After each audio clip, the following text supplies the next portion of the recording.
भाभी के छोटी भाई सियों से मोटी, भाभी के छोटी भाई सियों से मोटी, हिपिया कटावाइला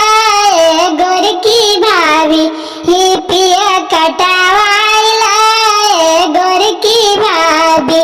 हिपी कटावाइला अमीन बोलावाइला जमीन न पावाइला ए गोर की भाभी,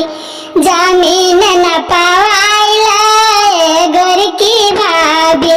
भाभी के चोली है भैया के झोली,